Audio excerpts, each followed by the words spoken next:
Esta semana Pedro Mexia sente-se a leste como o Ministério da Defesa. Ministro da Defesa. É isso mesmo. E ainda... Eu... Ricardo Araújo Pereira. Exato. O que é que eu me declaro, Carlos? Declara-se? Declaro-me, deixa lá ver, se aquilo andar para cima eu vejo. É que, ora, esta é, eu declaro-me acontecido. Declara-se acontecido. Exatamente. E o João Miguel Tavares? Eu acho que é duplex. Confessa-se duplex. Confessa-se duplex. Confessa-se duplex. Isto agora é assim.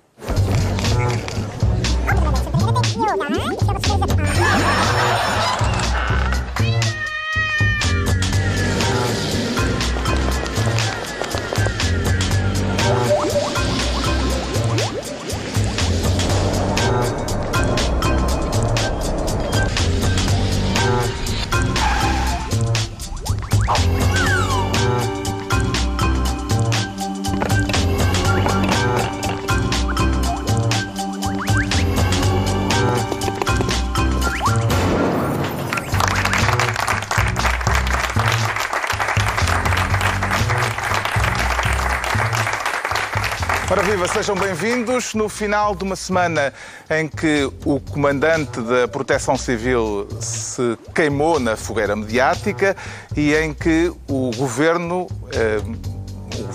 parece ter concluído que o futebol e as eleições são incompatíveis. Ora, havemos de falar disso daqui a pouco, mas antes, a notícia da semana, saímos do lixo. Sente-se mais limpinho, Ricardo Araújo Pereira? Eu sou muito levado, Carlos. Sou muito lavadinho, nunca, mesmo quando estava no lixo, estava... Nem a troika te sujou? Não, senhor. Não, senhor. Estive sempre ali impecável. Eu acho que estivemos todos. Estivemos com muita dignidade. Estivemos no lixo, mas com muita dignidade, parece-me, enquanto país. E esta saída do lixo acaba por ser surpreendente, não é? Não foi isto que nos prometeram. Disseram que... Porque isto do lixo significa... Foram 6 anos... Foram... Mesmo lá no balde do lixo. Exato, no balde do lixo. Isto de sair do lixo significa que esta agência de notação financeira... A Standard & Poor's... Sim, acha que investir em Portugal já é aceitável e bom. Isso é bom. Não foi o que me disseram. Disseram-me que vinha aí o diabo, que... sim, que os comunistas no governo, mas quem é que quer investir aqui? E de repente, afinal, não. A quem é que devem ser dados os parabéns por esta notícia, João Miguel Tavares? Eu hoje sinto-me muito magnânimo. Todos. Acho que vai uma geraldina de cumprimentos. O que é que acham? Não sei. Bem. Eu acho que sim. Acho que está o PSD de parabéns. Acabámos de sair do lixo. Estás a propor porcarias? Não. Um gangbang de elogios. Não é? Acho que está o PSD de parabéns. Está o CDS-PP de parabéns. Está o PS de parabéns. Até está o Bloco de Esquerda e o PCP de parabéns. Estão todos de parabéns. É verdade que cada um, à sua medida e com mais ou menos boa vontade, contribuíram para isto. O PSD e o CDS, porque fizeram uma parte realmente dura do trabalho. O PS, porque felizmente não fez aquilo que prometeu e, portanto, não atirou imediatamente o país outra vez para o buraco. E o Bloco de Esquerda e o PCP porque foram uns cordeirinhos, foram simpáticos, deixaram... Mas Passos Coelho já veio dizer que isto se deve ao governo dele. Eu acho que o que ele quis dizer é que foi também se deve ao governo dele. Não foi isso que ele disse. Eu acho que isso é bonito, até tinha ficado bem ao governo, se querem saber, se tinha ficado bem ao governo admitir, porque é verdade, não é? Quer dizer, é verdade. Isto é um caminho que vem desde que o simpático José Sócrates nos enviou todos, esse sim, para o lixo, e a partir daí, desde esse famoso 2011, foi uma tentativa esforçada de tentar sair de lá. É verdade aqui, como diz o Ricardo, que por um momento, sobretudo a direita, achou que nos estavam outra vez a fechar a tampa em cima da cabeça e íamos parar outra vez ao lixo. Mas o António Costa lá se aguentou, não é? Graças a não ter feito metade do que prometeu, mas isso foi bom, não é? Isso é ótimo. A única coisa que eu não gosto muito aqui é quando nós vamos com a conversa do António Costa a dizer foi por nós termos virado a página da austeridade é que isto aconteceu. Ora, é mentira, ele não virou página da austeridade nenhuma. E isso é que convém que nós continuemos a insistir. Não houve nenhuma página da austeridade virada. Nós chegámos aqui com um investimento público nos níveis mais baixos de todos os tempos e portanto, não chegámos com a receita que António Costa tinha prometido, e ainda bem. Esta notícia merece ser celebrada, Pedro Mexia, ou deve ser acolhida com o mesmo ceticismo com que foi durante muito tempo tratada a anotação da Standard & Poor's quando estávamos no lixo? Eu já manifestei aqui que sofro daquela parafilia que é que fico contente com as coisas boas. Sempre fiquei contente com as coisas boas. Quando saímos do processo por déficit fiquei contente.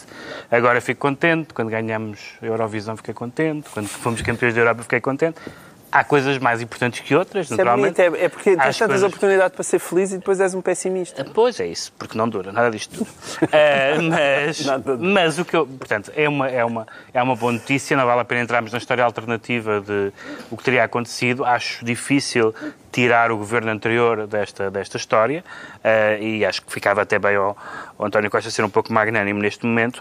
Agora, o que eu acho interessante é algumas pessoas, não o Partido Comunista, devo fazer aqui, excetuar o Partido Comunista, que já fez uma declaração, no fundo a dizer que quer lá saber o que dizem as agências de notação. Exato. Mas estamos a assistir várias pessoas a dizer essas agências horríveis e tal, que condicionam a vida das pessoas e que não queremos saber do que elas dizem. E agora diz assim, estiveram muito bem as agências de notação. E isso é absurdo, das duas uma. Ou as pessoas manifestam, e muitas o têm feito, até argumentadamente, até coisas académicas, que este sistema é perverso de estar as economias nacionais dependentes destas agências. Isto é perfeitamente defensável. Ou então aceita-se quando os resultados são bons ou quando os resultados são maus. Agora, as mesmas pessoas que trataram sempre estas agências como uma espécie de abutres internacionais, agora a dizer muito contente com o que o senhor abutre disse. Isso é que não faz sentido. E o PC, o Partido Comunista, honra-lhe seja feito, veio dizer não queremos saber, não nos guiamos pelo que dizem as agências. Deixa-me só elogiar também o Mário Centeno. Mário Centeno esteve especialmente bem. Evidentemente que está toda a gente a negociar o orçamento para 2018, mas esteve muito bem, que é festejou e depois... Mas lembrem-se que Portugal tem a 4ª maior dívida do mundo. E ser o Ministro das Finanças a vir relembrar isso foi excelente. Parabéns a Mário Centeno. Estamos então mais limpos, com o país fora do balde do lixo. E vamos à distribuição das pastas ministeriais desta semana, com o João Miguel Tavares a querer ser Ministro do Duplex. Duplex, porque já lhe falta espaço e precisa de... Falta sempre, sabes que eu tenho uma família numerosa, portanto preciso sempre de muito espaço. Mas o duplex desta vez não é para mim, atenção. Então. Não, é Fernando Medina no resto de chão e Tony Carreira no primeiro andar. É isso o duplex. E o que é que têm em comum os dois? Nada. Na verdade, não tenho nada, mas há quem... Há alguma relação entre eles? Eu não vejo nenhuma, mas há quem tenha visto. Isso então vamos por partes. Vamos por partes, já explicamos qual é a relação. Sim. Esta semana soube-se que o Ministério Público está a investigar a compra de um duplex de Fernando Medina depois de uma denúncia anónima e isto será apenas coincidência ou aparece porque estamos em período de pré-campanha autárquica? Não, aparece porque estamos em período de pré-campanha autárquica, como todas as notícias farfalhudas que aparecem. E não tem mal nenhum. Como as do Passos Coelho, as do Sócrates, com o Freeport e com tudo isso. Mas é isso que o Pedro está a dizer, não tem mal nenhum. O que interessa é saber se é notícia ou não é notícia. Há muito poucas fontes que não sejam interessadas. Essas já devem ter morrido... Ou vingativas. Ou vingativas. Morreram mais ou menos em 1832. Deve ter sido a última fonte não interessada. Faleceu nessa altura. O caso reportado tem a ver com o facto de Fernando Medina ter vendido uma casa, comprado outra, o tal duplex, e comprou uma das herdeiras do grupo Teixeira Duarte. Exato. Isso faz disso notícia. Há gente que acha que não há qualquer espécie de notícia neste caso. Ora, eu acho que há notícia neste caso, embora a notícia não seja propriamente escandalosa. Não é caso há notícia, mas não há verdadeiramente um caso. Sim. É isso. Mas há notícia. A notícia, para já, começa por ser uma pessoa conseguiu comprar uma casa em Lisboa.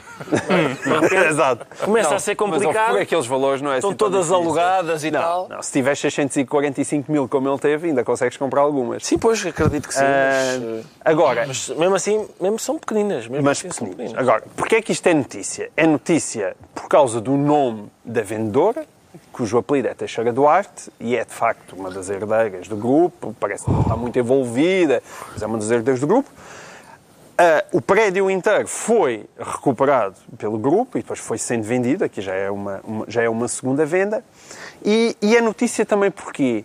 por uma coisa que provavelmente o Fernando Medina não teve culpa em nenhuma intervenção, mas a senhora que lhe vendeu a casa comprou a casa por perto de 843 mil euros e vendeu-a por 645 mil. Quer dizer que ela perde 200 mil euros num apartamento de luxo em Lisboa ao longo de 10 anos.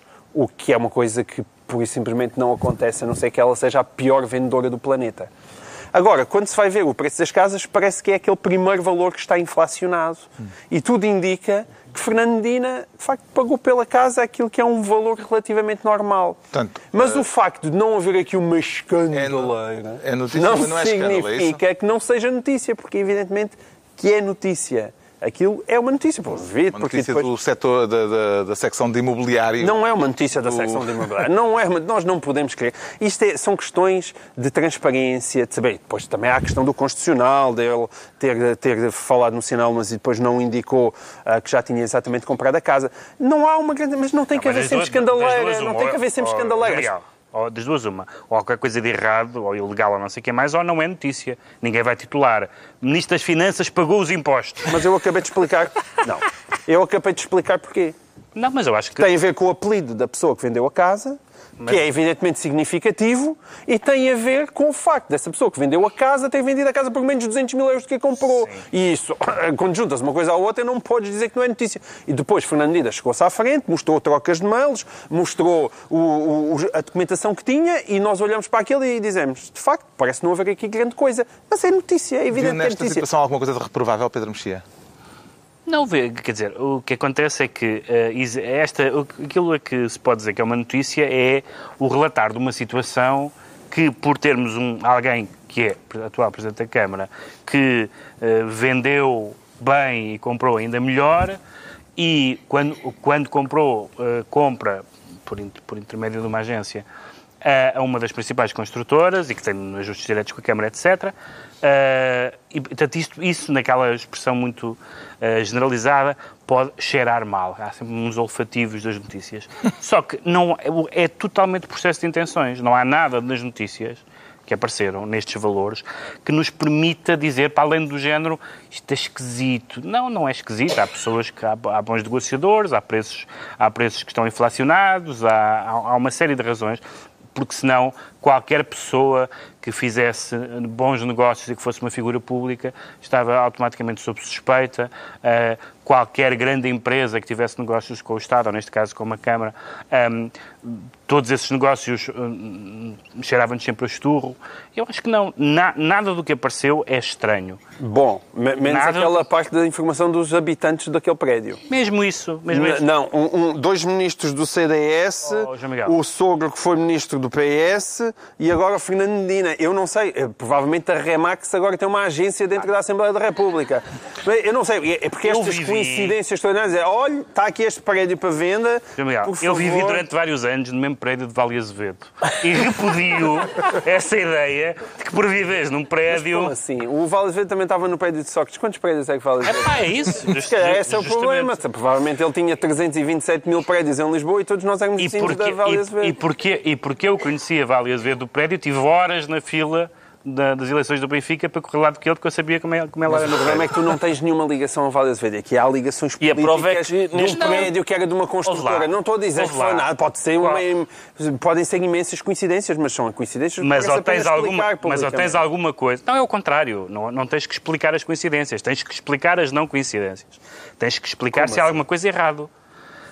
Dizer há vários políticos neste prédio não é nada, não é uma notícia, não é nada, é zero. O que é que tem a dizer sobre o tipo de vizinhança que Fernando Medina escolheu, Ricardo Araújo Pereira?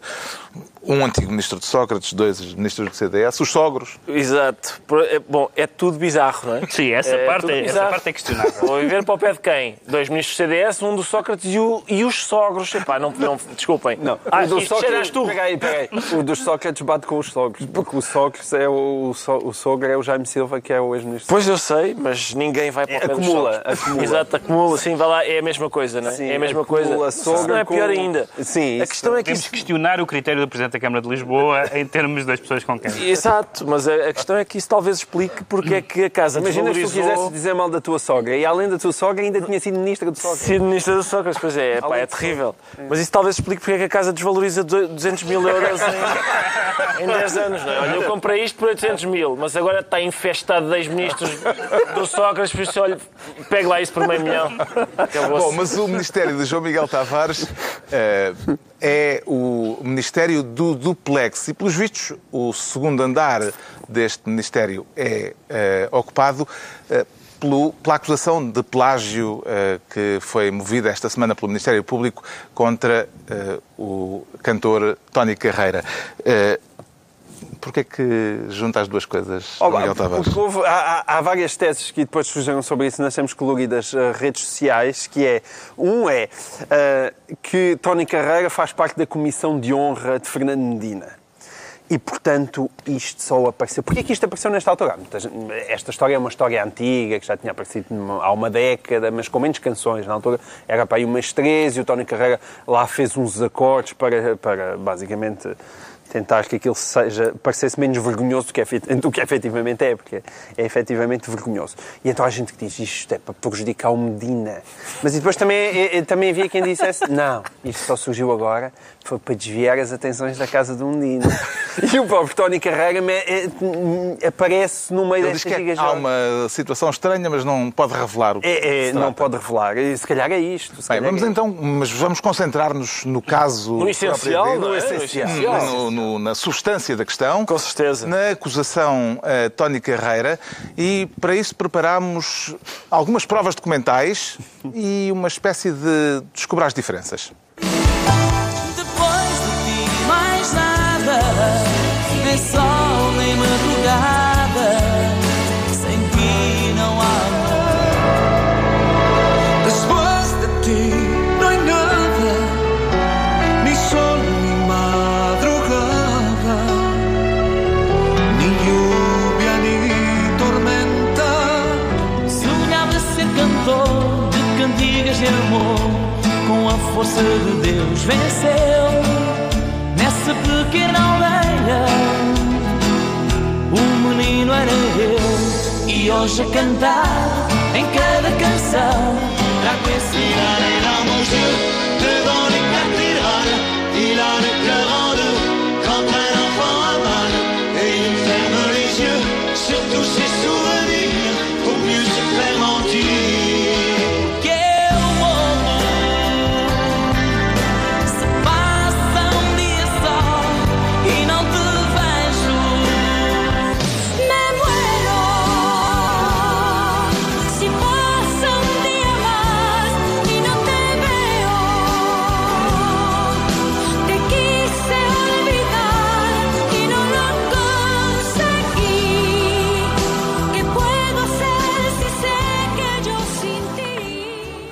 Tony Carreira e algumas das suas fontes de inspiração no Governo Sombra. O que é que o crítico, ou ex-crítico, não sei bem, João Miguel Tavares, não é? Crítico musical na reserva, João Miguel Tavares, tem a dizer sobre isto? De facto, aqui, tu que agora falas nisso, aqui a esta mesa há 3 pessoas que escreveram abundantemente sobre música e há o Ricardo Augusto. Exatamente. E é verdade, é para matar saudades. Abundantemente sobre música e uma que não percebe nada.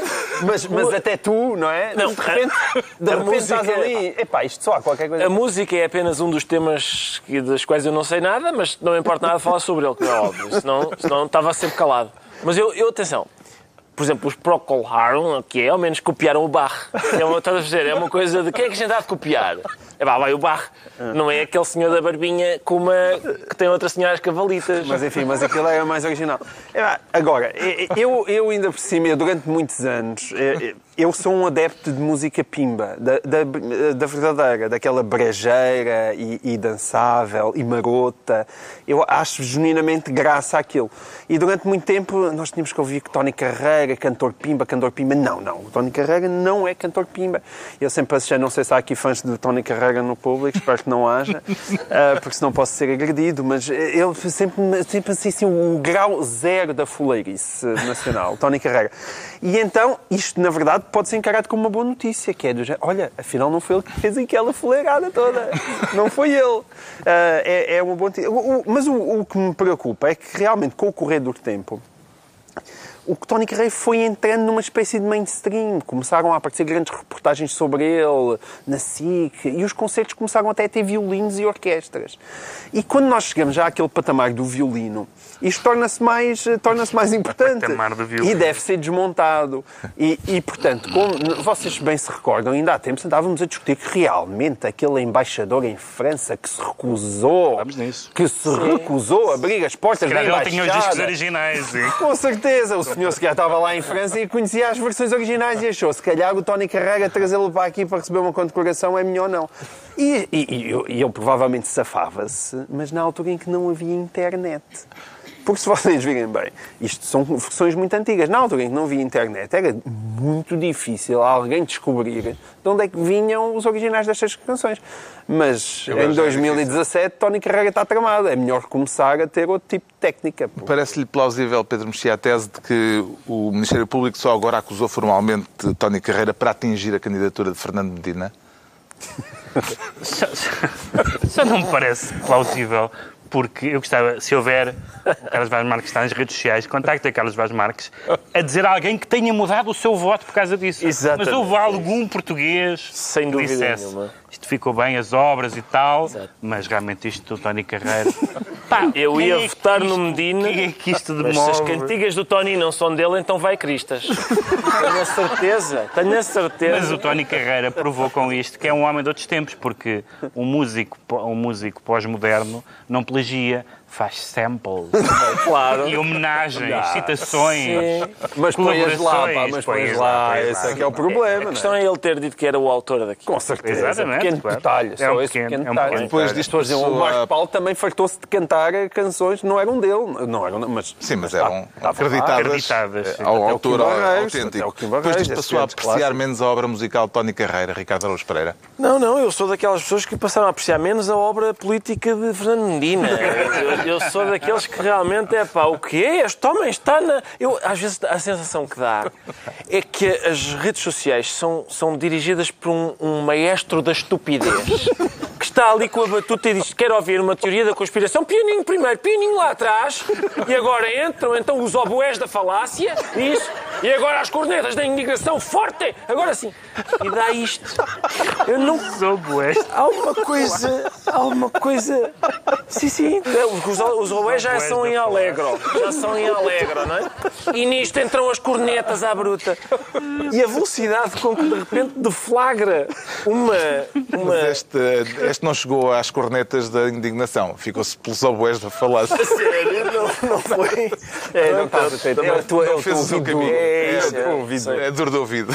Ouviste cornetas da indignação onde só havia oboés da falácia. Entregamos ao João Miguel Tavares a pasta de ministro do duplex. Agora o Pedro Mexia quer ser ministro do ludopédio. Ludopédio. Perdão. Ludopédia, porque é que o pé deu-lhe para o purismo linguístico, Pedro Mexia? Sim, o purismo linguístico porque lhe deu... Ludopédio é a designação portuguesa vernácula para o futebol. Essa palavra... E deu-me, porque também deu para o purismo legislativo o governo, porque o que acontece é que vai haver jogos de futebol, incluindo um clássico, no dia das eleições autárquicas. 1 de outubro, um Sporting Porto. Sim. E mais 2 jogos. Enfim, houve uma série de pessoas e entidades, entre as quais a própria Comissão Nacional de Eleições, dizendo que haver jogos de futebol num dia de eleições era desaconselhável, embora já tenha havido, salvo erro, 3 vezes, ou 2 vezes, acho que esta seria a terceira, porque, juntamente com a praia, o futebol é sempre um dos suspeitos do costume para a abstenção. Bom, e eu estou de acordo até esse ponto. Nunca falam da ópera. Exatamente, é isso. Eu estou de acordo até esse ponto, é dizer, se calhar a Liga faria bem não ter jogos nesse dia, embora a Liga se defenda com as questões de descanso e dispensar os jogadores para as seleções, etc. Até aqui tudo bem. Agora, o Governo, neste afã que aparentemente tem em alguns momentos, em algumas matérias, ou em várias matérias, decidiu passar para a proibição. Não nestas eleições, mas a partir das próximas. Proibir que haja jogos de futebol e de outras modalidades. E outros espetáculos, eventualmente. Não sei qual é a extensão da palavra espetáculos ou a extensão das proibições, porque há outras coisas. Bem, sei que a frequência dominical da missa não é extraordinária em algumas partes do país, mas em Braga é. E, portanto, não sei se as pessoas não podem fazer. É uma espécie de regra judaica, quase, no sentido de que nesse dia não se pode fazer mais nada. Exato. Nesse dia só se pode votar. As pessoas não podem nem cortar o papel higiênico. Já tem que estar de véspera. Não, é uma coisa, é tipo observância religiosa. É verdade, E, portanto, passámos de uma recomendação sensata, como já falámos de outros assuntos sobre recomendações eventualmente sensatas, para um afã de proibição. E este afã de proibição começa a aparecer cada vez mais em vários assuntos e a estragar aquilo que a partida seria uma reivindicação boa, que é, se calhar não punham jogos nesse dia. Falam com a Federação, tentam mudar, mudaram a hora do jogo do Sporting Porto, mudaram a hora para mais tarde. Para depois do fecho das urnas. Para depois do fecho das urnas. Pronto, isso é uma medida sensata. Passar para proibições, para quê? Há mais alguma coisa que gostava de ver proibida em dia de eleições, Ricardo Araújo Carlos, Pereira? não, obrigado. Não, obrigado. Aliás, o meu pois, não quero. Sabe, a questão é, eu sou um democrata. Sou eu, há mais de 3 ou 4. Estão todos aqui esta.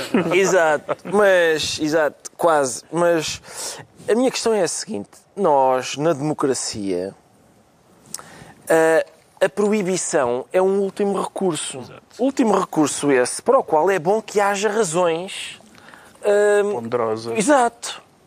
Ora, não parece ser o caso. Eu não creio que as urnas abrem às 8 ou às 9 e o Sporting Porto, ainda por cima um jogo amigável, que eles são super amigos, tanto barulho por causa de um amigável. É lá para as 8, o que é? E, portanto, em princípio há tempo para ir votar. A questão é não me parece que este é a tal coisa que o Pedro acabou de dizer, que é: há neste momento uma tentação proibicionista em que a solução para os problemas todos é proibir. E há uma série de gente tendencialmente interessada em descobrir aqui os méritos da proibição. Por outro lado, é interessante ver aqui que a proibição tem 2 ou 3 méritos e eu confesso, o meu a minha tentação imediata é ser adversário de quem quer proibir coisas. Ainda por cima, injustificadamente, como parece ser o caso. Quando eu era pequeno, os meus pais cortavam uma bola para eu me concentrar na escola. Agora tenho 43 anos e o Estado quer-me cortar a bola para eu me concentrar na democracia. A questão é, os meus pais tinham razão para me tratar como uma criança porque eu, lá está, era uma criança. Agora que já não sou, se calhar é injustificado. Há várias... Realmente nós temos um problema, se calhar, de abstenção. A maneira de o combater, provavelmente, é limpar os cadernos eleitorais dos defuntos que lá estão, é facilitar o acesso das pessoas ao voto, há países em que a entrada para o metro se vota, etc. Proibir a bola, parece-me uma coisa bizarra. E depois é aquilo que o Pedro estava a dizer, eu ouvi discursos de pessoas. Para mim, o dia das eleições, como é óbvio, como democrata, para mim também é um dia muito importante. Agora, a medida de um dia importante nunca foi a existência ou inexistência de futebol nesse dia. O que as pessoas hoje estão a dizer é que este dia é sagrado. Eu ouvi discursos no sentido... Não usavam a palavra sagrado, mas era de coisas sagradas que se estava a falar. Era o que o Pedro estava a dizer. É um sábado republicano. Exato. Em que o cidadão deve estar completamente devotado, não a Nosso Senhor, mas ao voto, à República, etc. À boa zona da República. E eu acho que a democracia... Tem um seio de fora. Tem um seio de fora e merece atenção, merece ser bem contemplada.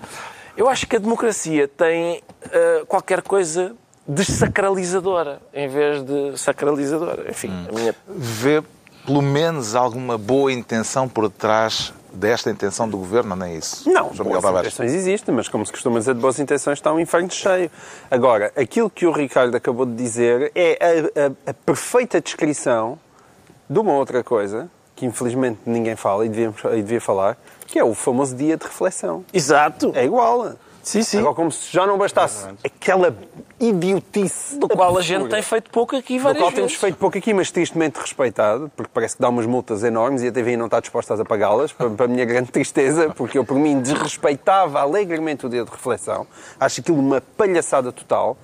E eu, se calhar, até, se eu pudesse optar entre não haver bola ao domingo e acabarem com o dia de reflexão, eu dizia, está bem, não há bola ao domingo, mas deixem as pessoas fazer campanha e deixem as pessoas falar de política no dia anterior. Parece que somos todos atrasados mentais. E faz-me mesmo muita confusão.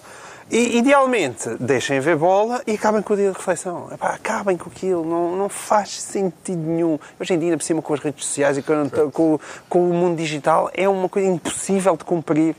É penoso. O Pedro Mexia fica então ministro do Ludopédio. Agora é a altura do Ricardo Araújo Pereira se tornar ministro da Europa. Está a candidatar-se ao cargo de ministro das Finanças europeu proposto esta semana pelo Presidente da Comissão Europeia, Ricardo Araújo Pereira. Não é isso? Não aprecio esse cargo e também não quereria desempenhá-lo. Então para que quer ser ministro da Europa? Quero porque, enfim, o Juncker fez umas declarações longas, mas as cornetas da indignação concentraram-se numa frase que é: nós temos aqui uma Europa uma Europa excelente que vai de Espanha até à Bulgária. Claro que as cornetas disseram: e nós? E Portugal aqui? De Vigo a Vilnius. De Vigo, exatamente.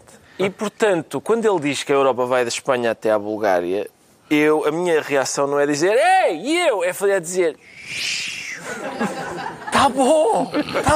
Não estou a reparar em nós. Deixa-o estar, exatamente. Isso tem sido uma maravilha para nós. Eu estou convencido que boa parte... Mas então foi o Jean-Claude Juncker que tocou os oboés da falácia. Ele tocou os oboés da falácia, mas deixá-los tocar. Às vezes sabe bem ouvir. Eu sinto que boa parte do nosso desenvolvimento económico que assenta no turismo, quer dizer, que toda a gente que nos últimos anos tenha visto o que é que aconteceu às nossas cidades, de facto, há um incremento turístico incrível e há uma possibilidade forte disso se dever ao facto de não rebentarem coisas cá. Não rebentarem coisas cá também tem a ver com o facto de muita gente não saber que a gente existe. E isso tem um lado muito positivo. Daqui a nada estás a cantar a Casa Portuguesa. Não estou nada. Não é orgulhosamente sós. É deixa estar. Eu não é um manifesto. Estás a perceber? O homem diz que estamos aqui muito bem, desde Espanha até à Bulgária. Deixa dizer. Sempre que que eles fazem um vídeo, as pessoas do ISIS, e dizem o Alan da Luz, eu tenho um arrepiozinho. A única coisa que me sossega foi aquilo que falámos no outro dia, que é muito improvável, não é? O que é que a gente vai atingir? Paris, Barcelona, e agora? Aquela luz de baixo. Não. Em princípio não faz sentido. Em princípio estamos sossegados aqui. O público está em sossego, nós também. Em princípio não... Aqui nada nos pega. Isso... Tranquiliza, não é? Porque há pessoas que dizem qual é a vantagem de viverem que é a luz de baixo? Já tens uma. Cala-te. Eu acho que esse também foi o raciocínio do Tony Carreira quando estava a compor. É possível. Ninguém repara em nós, vamos a isso, não é? Ninguém vê. Ninguém vê. Quem vai ouvir música a substância do discurso de Juncker, agrada-lhe o que ele quer para a Europa, Pedro Mexia? Bem, há duas coisas. Há o que ele quer para a Europa, que é, além dessa questão do Ministro dos Estrangeiros, quer toda a gente no euro e toda a gente no espaço Schengen, e depois há o problema que é um pequeno detalhe, que é as pessoas não querem.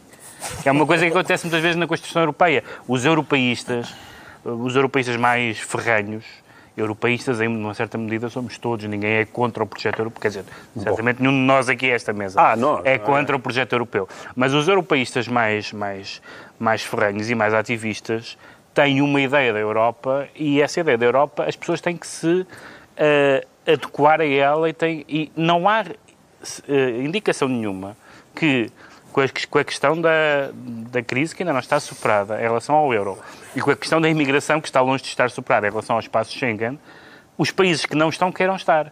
E, portanto, se os países não querem estar, o que é que interessa que o Presidente da Comissão diga coisas.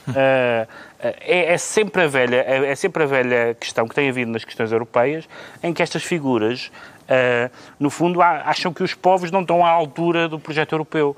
Mas o projeto europeu faz com as pessoas. E depois aconteceu aquelas coisas ridículas que sucederam no passado. Foi haver referendos que depois o que os eurocratas diziam era rejeitado nas urnas, depois repetia-se os referendos até dar o resultado certo. E, portanto, nesse sentido, é a mesma coisa que está a acontecer. E, portanto, quando ele diz, fala do enfunar o vento nas velas, não sei quem mais, não sei do que é que ele está a falar, porque é resolver uma questão muito problemática com puro voluntarismo, com puro maximalismo, e isso não resolve nada. Ouviu com atenção o discurso do Estado da União, João Miguel Tavares, em que pouca atenção, Juncker não falou do Brexit? Sim, ele não falou do Brexit. Eu partilho parcialmente aquilo que o Pedro Mexia está a dizer, mas eu acho que a grande notícia desse discurso é o entusiasmo europeísta de Juncker. E isso era impensável há 2 anos. Eu não quero que a Europa vá da Espanha à Bulgária. Gosto imenso de que Portugal, eu sou um europeísta, gosto imenso que Portugal faça parte do extremo ocidental da Europa e que esteja lá e que continue lá por muitos e bons anos. Não, eu também. Eu sei. Mas sem ninguém dar por nós. Mas eu saúdo este entusiasmo porque é impensável. O que o Brexit fez pela Europa, o que Donald Trump tem feito pela Europa. De repente isto voltou a parecer, não, isto não é uma má ideia. Esta ideia tem alguma graça. E eu, por esse lado, acho muito positivo o discurso do Juncker e mesmo a abertura para os Balcãs virem também fazer parte da Europa e tudo isso. Saúde isso. Acho que é uma ótima notícia. Fica a saudação do João Miguel Tavares. Obrigado. O Ricardo Araújo Pereira fica assim, então, Ministro da Europa. E estão entregues as pastas ministeriais por esta semana. Recordo que quem quiser pode inscrever-se no site da TVI para vir passar aqui connosco, em que é Luz de Baixo, sítio pacato, como já foi sublinhado nesta reunião do Governo Sombra. Pode vir passar aqui connosco um dos próximos serões de sábado. Agora, o Pedro Mexia vai explicar-nos porque é que se sente a leste. O que é que lhe está a escapar, Pedro Mexia? Quanto tempo temos? Pouco. Estamos muito atrasados. É pena, porque o que me está a escapar... A mim não me está a escapar nada, mas o que está a escapar é aos responsáveis políticos que estão-lhe a escapar coisas, nomeadamente as coisas que tutelam. Quero falar da entrevista que o Ministro da Defesa deu ao Diário de Notícias que o Ministro da Defesa e à TSF, uma entrevista na qual Azeredo Lopes diz não saber o que se passou em Tancos e põe até a hipótese, vamos ver, de que possa não se ter passado nada. Exato. No limite pode não ter havido furto nenhum. Porquê? Como não temos prova visual, como não temos prova testemunhal, como não temos confissão, por absurdo, podíamos admitir que o material já não existisse e que tivesse sido anunciado. Estão a perceber o que eu quero dizer?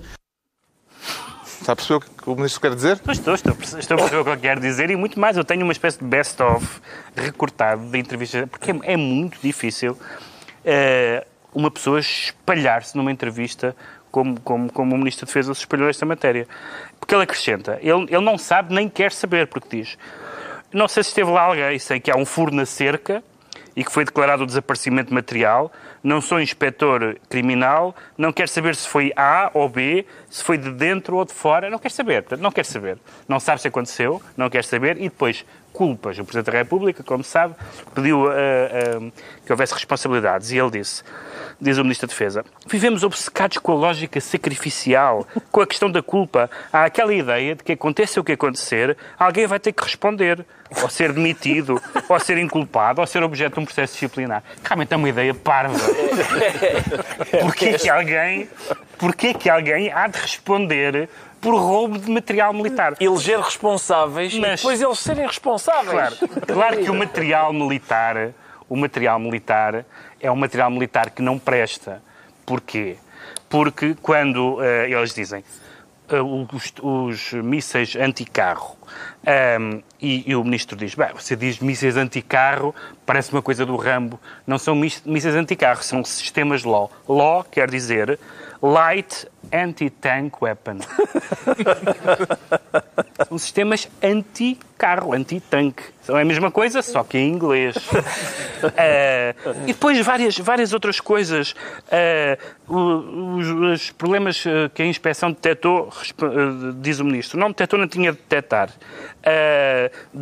Discutiu-se esta questão como se fosse o início da Terceira Guerra Mundial e eu nunca a diminuí, acabando de diminuir na frase anterior. Foi um chorrilho de... Ele diz, aliás, o que é que se passa na entrevista. Ele diz, não me vou aqui armar em comentador, mas nós que somos muito criticados, toda a gente está na televisão diz, vocês estão a falar de coisas que não sabem. Não sabemos, nem temos que saber, nem temos que tutelar, sobretudo.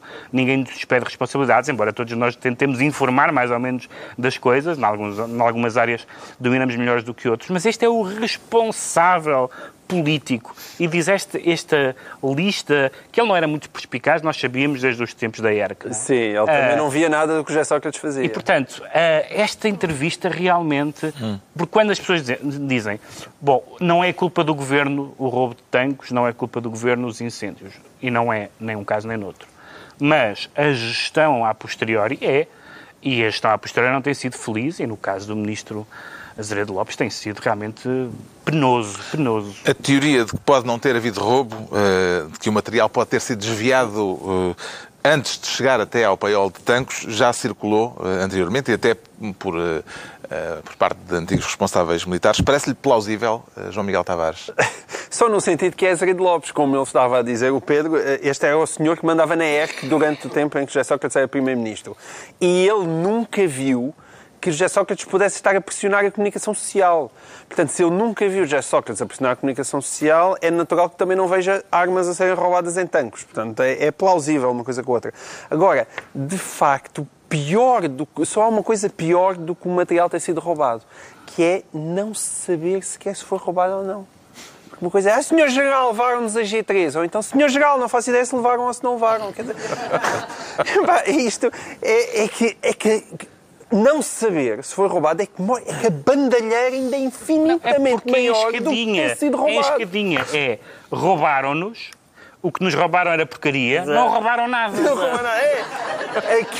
Aquilo já passou por tudo. Aquilo já passou por ser material perigosíssimo, agora passou à inexistência. Mas atenção, para mim foi uma montanha russa de emoções em que eu já estive mais contente do que estou agora. Porque eu primeiro fiquei preocupado, não é? Roubaram armas à tropa. E depois foi, as armas não prestavam para nada. E eu, olha, levaram o lixo. Excelente, então é bom. E agora, afinal, não levaram nada. Então estava contente para nada. Fiquei contente para coisa nenhuma. As explicações do ministro tranquilizaram-no? Muitíssimo. Então não, eu acho que... Eu recordo, se calhar vamos voltar um bocadinho atrás e recordar que na semana a seguir ao assalto, houve um jornal espanhol que detalhou a lista das armas roubadas. Portanto, há um jornal espanhol online... Não digas roubadas. Não. Desaparecidas. Há um jornal espanhol online que sabe mais deste assunto do que o Ministro da Defesa. Se eu fosse possível, eu mais depressa votaria no jornal El Espanhol para dirigir o Ministério da Defesa do que aqui no Sr. Nihilismos. Porque aqui esta desculpa do se calhar já nem salas lá estavam, isto faz-me lembrar um pai que chega à casa e diz, olá, Pedro, então esta jarra está aqui partida no chão. Isso já estava. É isto.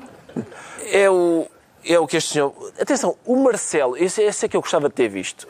É importante não esquecer que naquela semana em que o material foi roubado, o Marcelo, que vai sempre a todo lado, sempre, o que é que se passou? Vou lá. E o Marcelo foi lá. E disse, espera então que comece uma investigação, acompanhado pelo Ministro da Defesa. E o Marcelo disse, espera então que faça uma investigação e que seja... O Ministro da Defesa deve ter estado a dizer, a investigação aqui, se calhar não houve nada. As câmaras é que não apanharam. Teve o Marcelo a fazer figura de parvo, a pedir investigações, quando o Ministro não está certo de que seja necessária uma investigação. Está esclarecido então porque é que o Pedro Mexia diz sentir-se a leste. Quanto ao João Miguel Tavares, declara-se de 4. É verdade. E está a ser bom para si? Tá, gosto muito. É das minhas posições favoritas. Mas, neste caso... Como é que isso aconteceu? Aconteceu. Isto é para falar de currículos académicos. Não, então não se tinha percebido logo. Isto é para falar de currículos académicos. É falar do título académico que levou à admissão do comandante da Proteção Civil. Exatamente, porque 4, pelos vistos, é um número mágico. Porque o comandante nacional da Proteção Civil, Rui Esteves, também só teve que fazer 4 cadeiras para ter uma licenciatura, tal como Miguel Relvas, também só teve que fazer 4. Doutor Miguel Relvas. Agora o Dr. Miguel Relvas, porque parece que dessas 4, 2 safaram-se, ficaram por fazer 2 e ele agora foi fazê-las exatamente. E tirou 13. E hoje disse ao Expresso que se esforçou imenso, que teve que estudar, que saiu do pelo. Neste caso, não sabemos o que é que saiu do pelo do Rui Esteves, mas não foi muito. E sabe-se que aquilo é muito engraçado. Isto, durante muito tempo, parece que foi mesmo um regabof. Desde que a malta conhecesse alguém numa universidade ou num politécnico e que fosse amigo, a gente chegava lá, levava umas daquelas pós-graduações, daqueles cursos tirados à pressa, apresentava aquilo tudo, dizia que tinha muita experiência de vida e de repente lá saía uma licenciatura. E o problema destas coisas é que o senhor teve equivalências em coisas como matemática, química e física. Que experiência de vida é que nos dá para ter uma equivalência a uma cadeira de matemática, de química ou de física? Ir muito à praça. Ir muito à praça. É, ser bom a fazer as contas, não é? No preço do atum. Provavelmente. E então, a maior ironia disto tudo é que este senhor esteve a mandar fora, em janeiro deste ano, comandantes da Proteção Civil, comandantes distritais da Proteção Civil, porque eles não eram licenciados. E este caso tem uma dupla vertente. Felizmente não se passou nada com a Proteção Civil nos últimos tempos. Não se passou nada. E este caso tem essa dupla vertente, que eu acho que não foi devidamente assinalada nas notícias, que é... Claro que tudo isto chega mal, claro que o homem fez muito bem em admitir-se, porque temos aqui mais uma vez tudo aparenta mais um favorecimento académico inadmissível. Já havia um caso anterior, da semana passada, porque ele tinha em acumulação com o cargo na Proteção Civil, era diretor do aeródromo de Castelo Branco. E, segundo o Expresso diz, a ministra tentou fazer-lhe ver que aquilo não era possível, que ele se devia admitir, mas ele manteve-se firme. Mas ele manteve-se firme até agora, e agora foi-se embora, não deu explicações nenhumas e imaginamos que se tenha ido embora muito zangado. Mas o outro lado que eu queria chamar a atenção é porque, embora tudo isto que este senhor fez seja indesculpável, há leis que convidam, de facto, à trafolhice. E é o que acontece com isto, porque saiu uma lei, a lei já é antiga, mas verdadeiramente só entrou em vigor agora, em janeiro último, que obriga os comandantes da Proteção Civil a terem uma licenciatura. E estamos a falar dos comandantes e dos segundos comandantes dos distritos todos. E, portanto, estamos a falar de dezenas de pessoas. Ora, isto é daquelas coisas que é um completo absurdo. Porque não é uma licenciatura sequer em Proteção Civil. É uma licenciatura qualquer. E então, o que o país está a fazer é colocar fora e dar um pontapé no rabo a pessoas que estão no terreno, provavelmente há imensos anos, mas que não são licenciadas, para serem substituídas. Provavelmente por um boy que tirou uma licenciatura em contabilidade e que teve 2 meses com uma mangueira dos bombeiros na mão. E isso é parvo. É parvo. E, portanto, embora não seja desculpável aquilo que o Esteves fez, também valia a pena não fazer leis tão absurdas como estas, em casos em que a experiência do terreno é algo fundamental, para mandar fora as pessoas mais experientes, provavelmente, que o país tem, só porque elas não são licenciadas e depois, ainda por cima, isto coincidiu com este bonito ano, não é? Em janeiro passado foram substituídos 19 comandantes, e nós tivemos também o verão que tivemos, com todas as críticas de falta de coordenação, e vai saber, e há uma lei absurda que pode ter sido, em boa parte, também responsável por isto. Será que alguém quis queimar o comandante da Proteção Civil, Ricardo Araújo Pereira? É bem...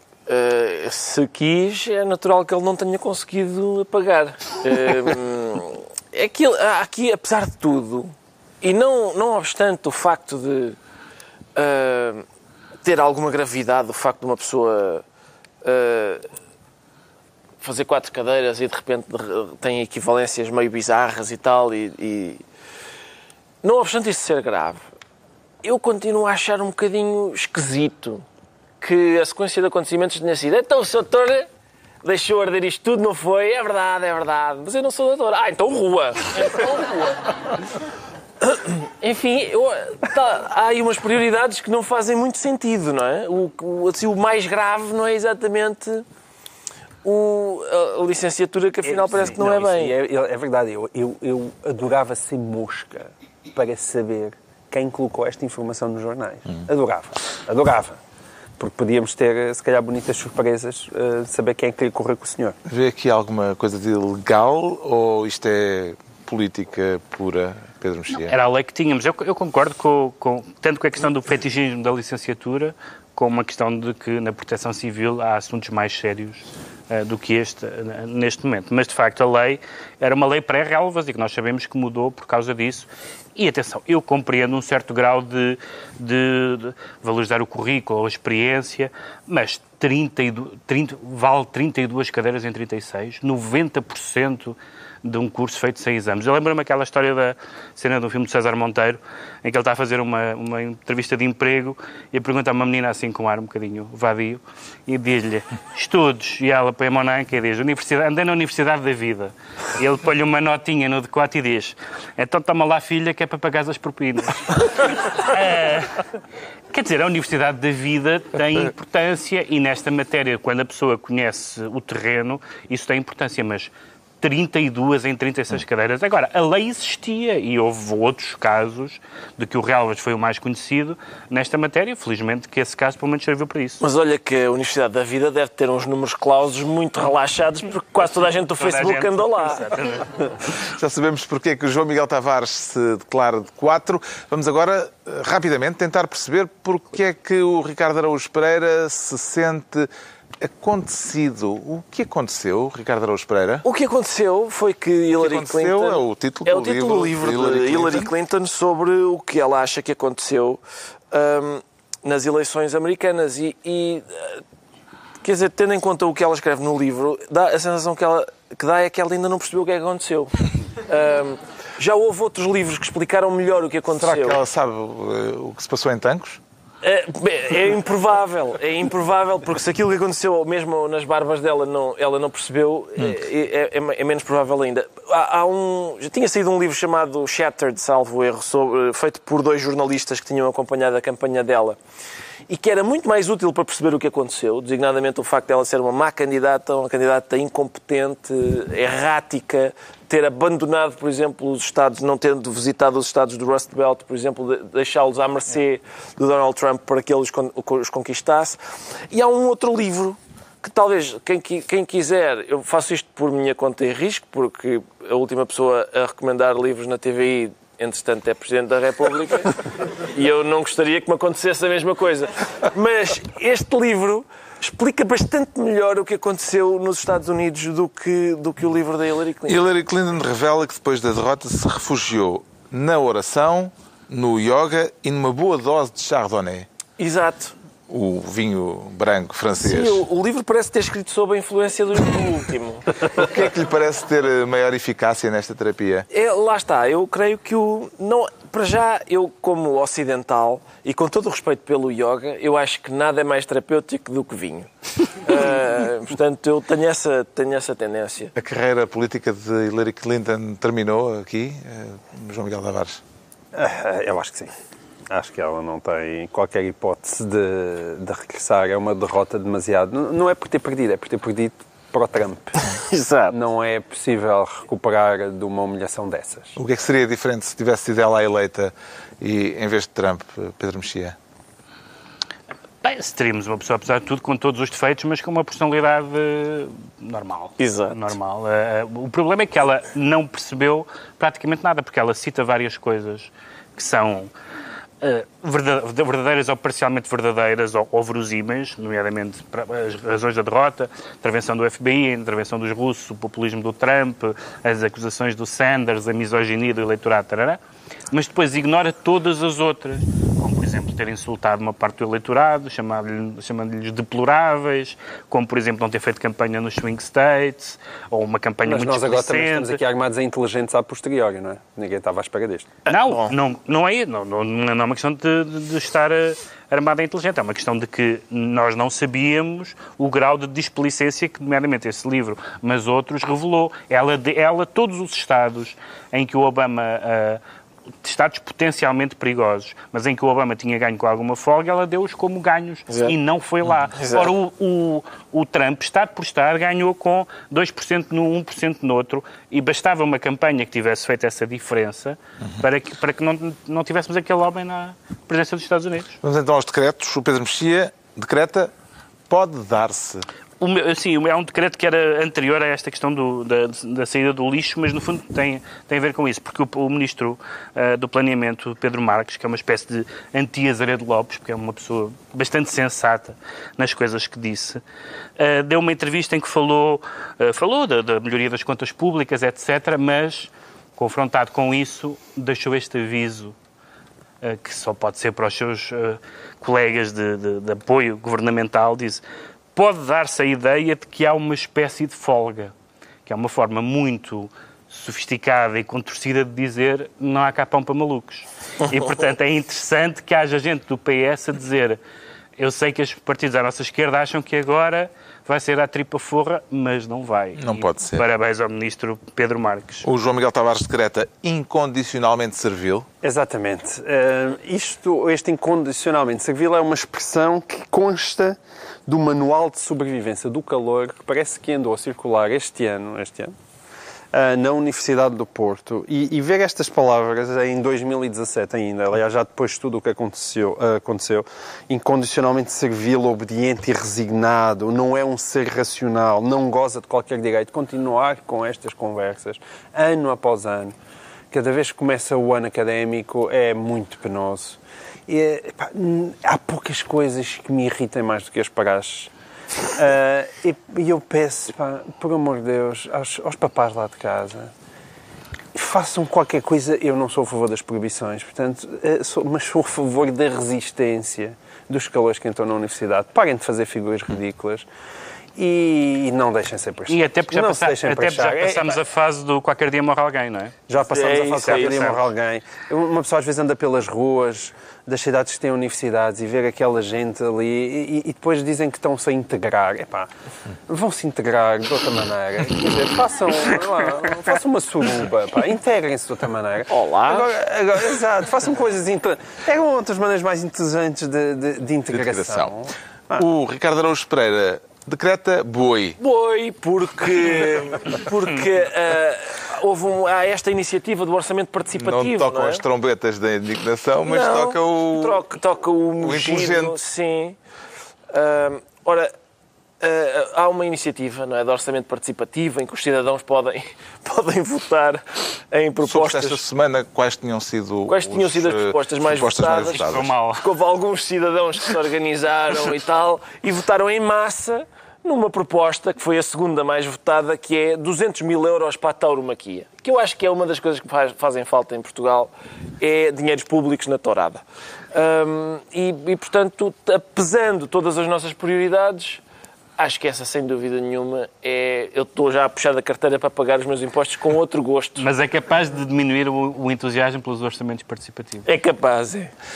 Pronto, está concluída esta tourada, mais uma reunião semanal, 2 a 8 dias, à mesma hora, novo Governo Sombra, Pedro Mexia, João Miguel Tavares e Ricardo Araújo Pereira.